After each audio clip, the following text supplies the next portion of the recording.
ओम नमः सिद्धेभ्यः। नमः श्रीवर्धमानाय निर्धूतकल्लात्मने सालोकानां त्रिलोकानां यद्विद्यादर्पणाय ते गुरुवः पान्तनो नित्यं ज्ञानदर्शनायकाचार्यताणो गम्भीरा मोक्षमार्गोपदेशा।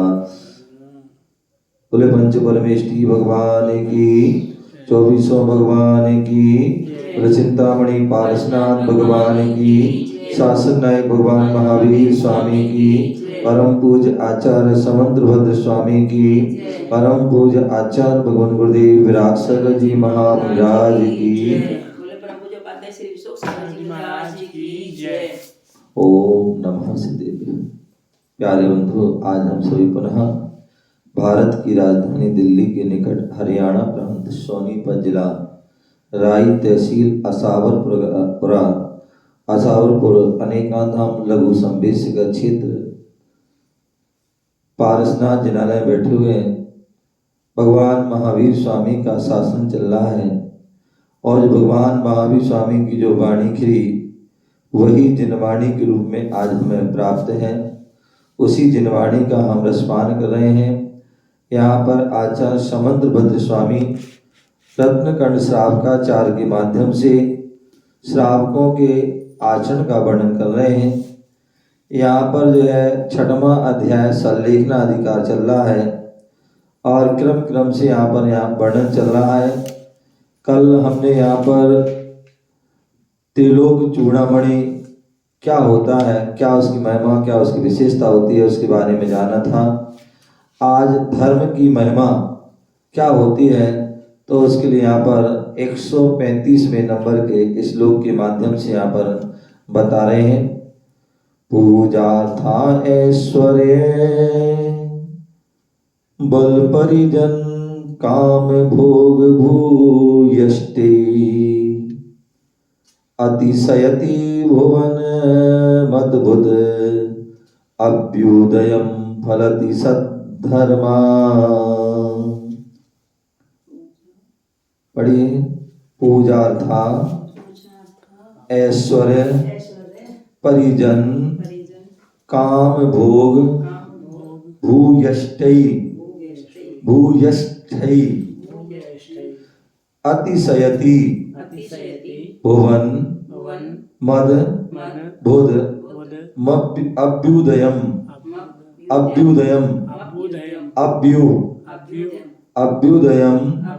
फलति सद्धर्मा। एक बार पुनः पढ़ेंगे। पूजार्था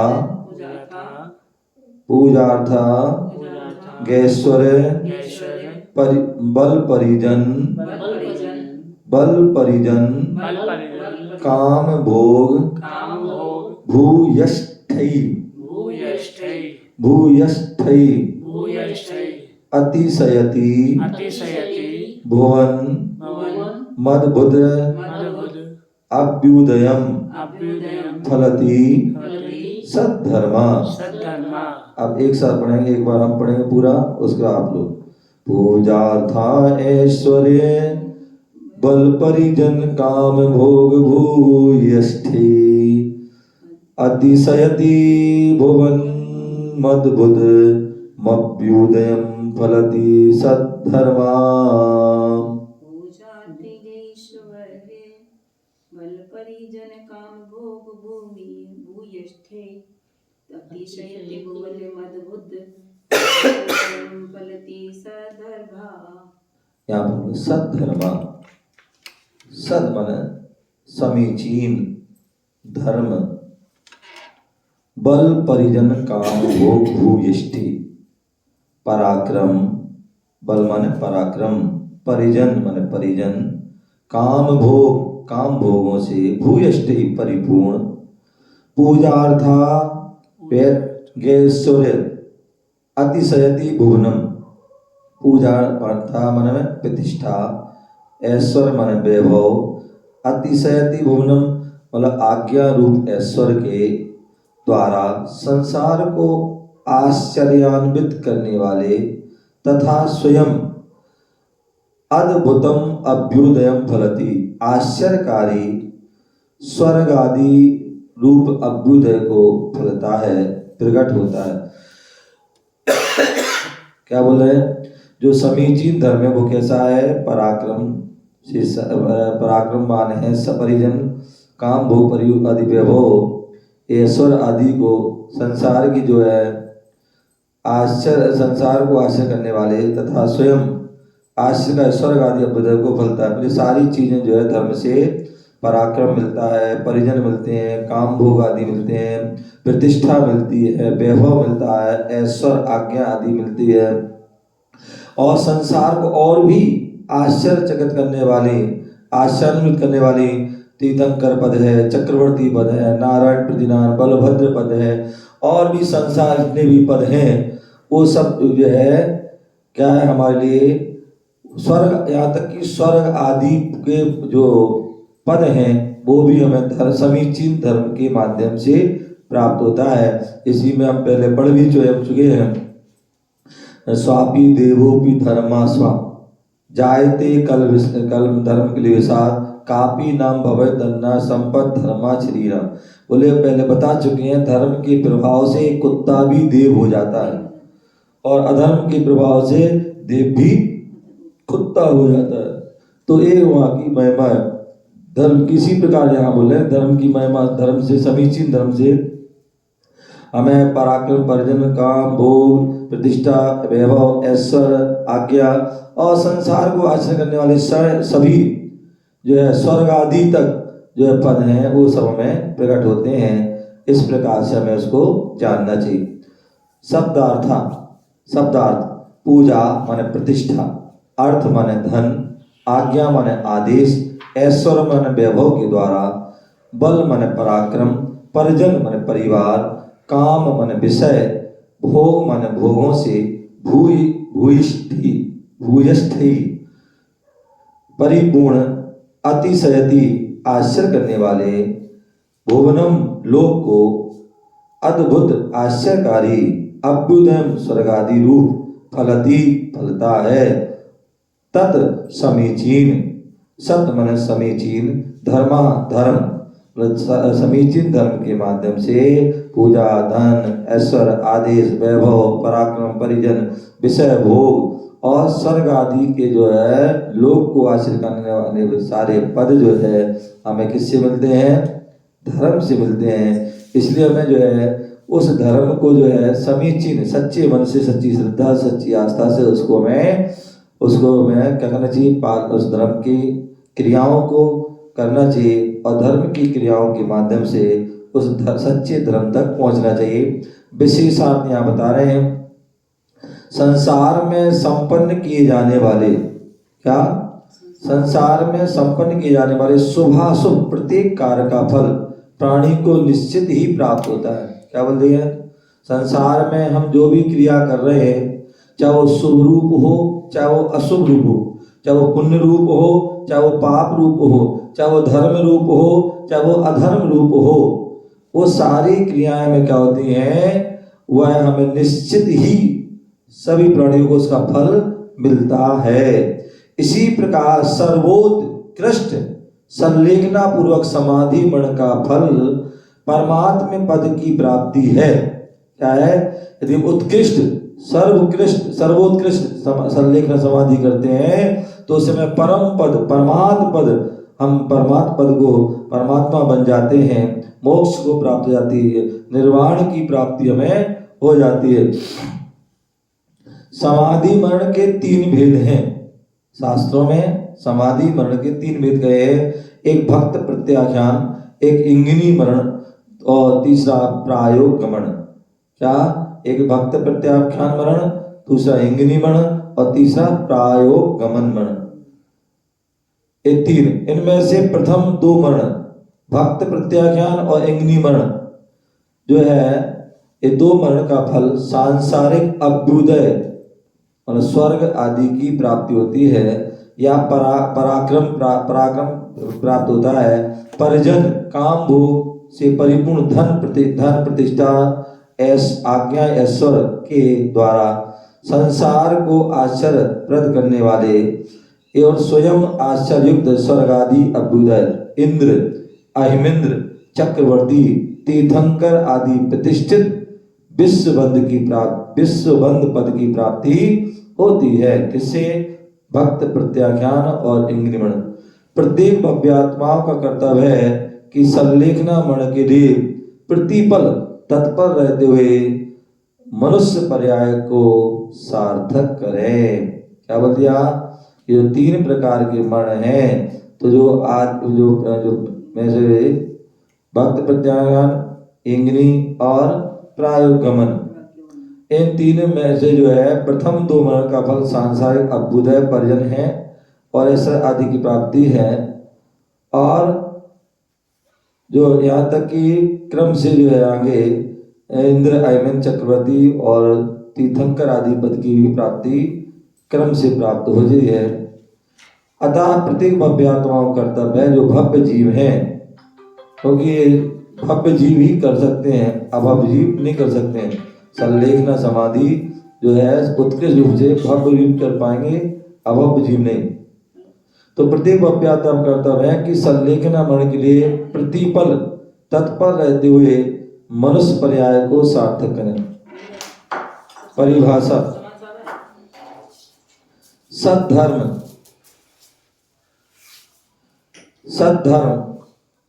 माने आदि, व्याधि, उपाधि से रहित तथा रत्नात्रय सहित साम्य भाव रूप परिणति को सद्धर्म कहते हैं।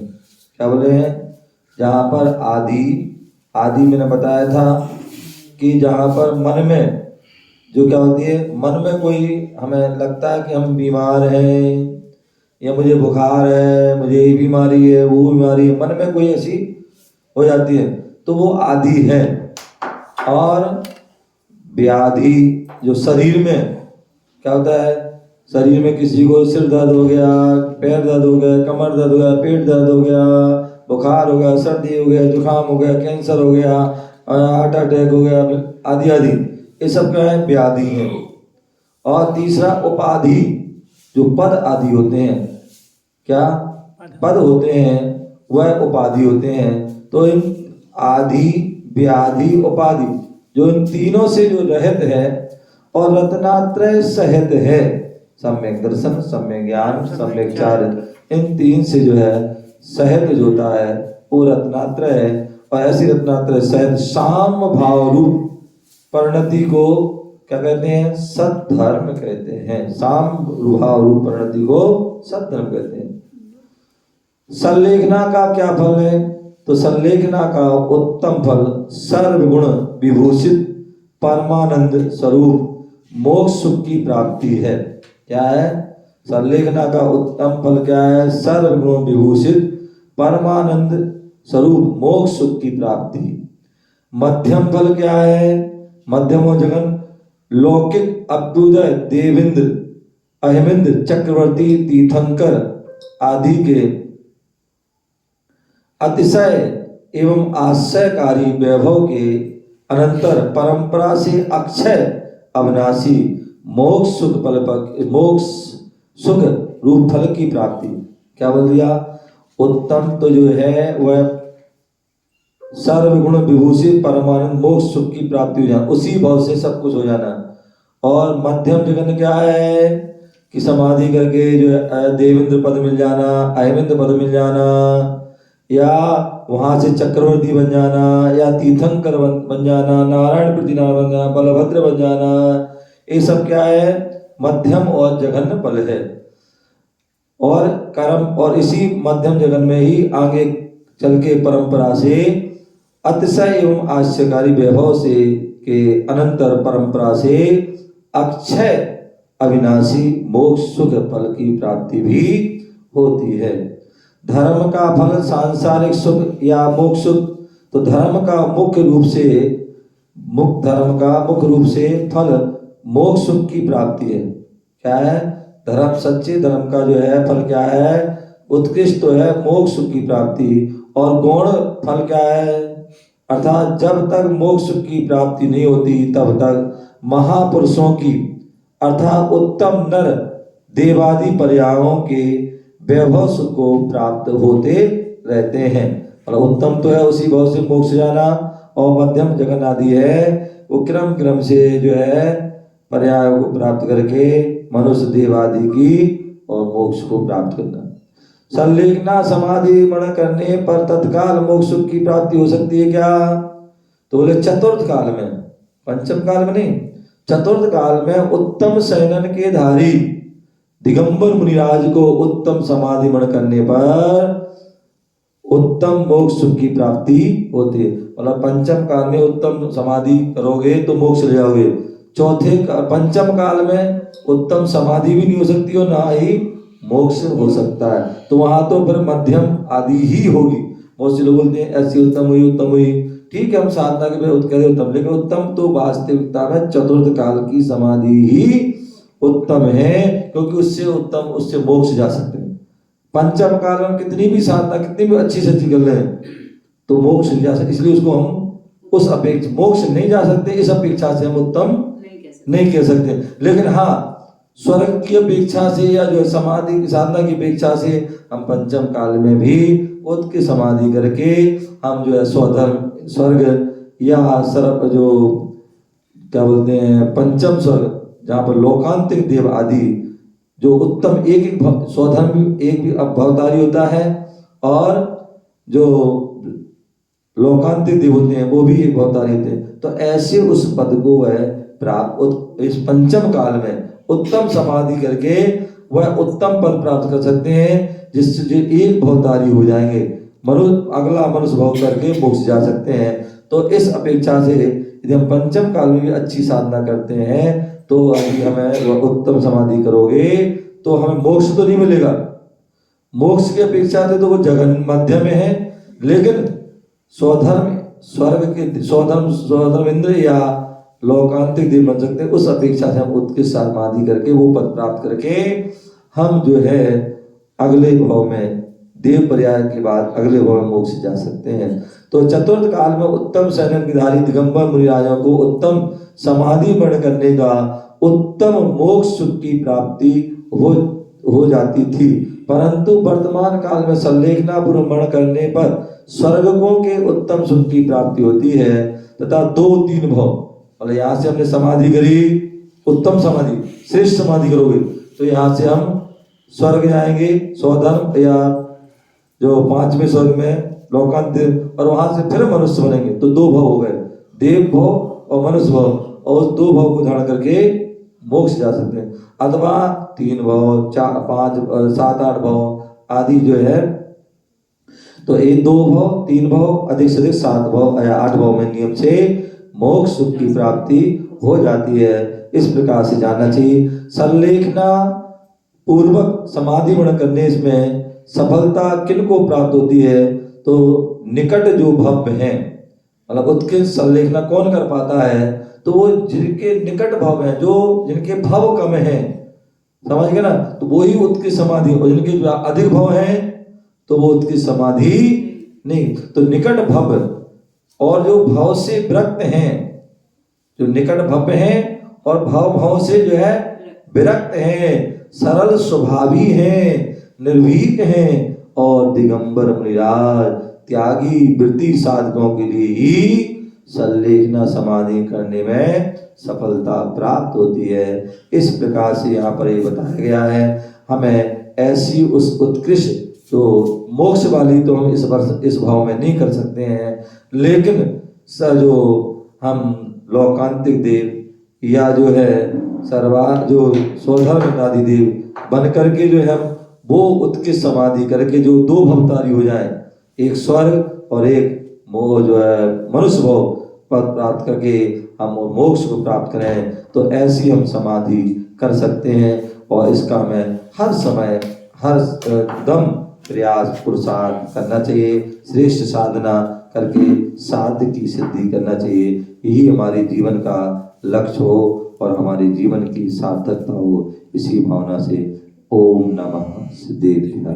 जय बोलो महावीर भगवान की, बोले पारसनाथ भगवान की।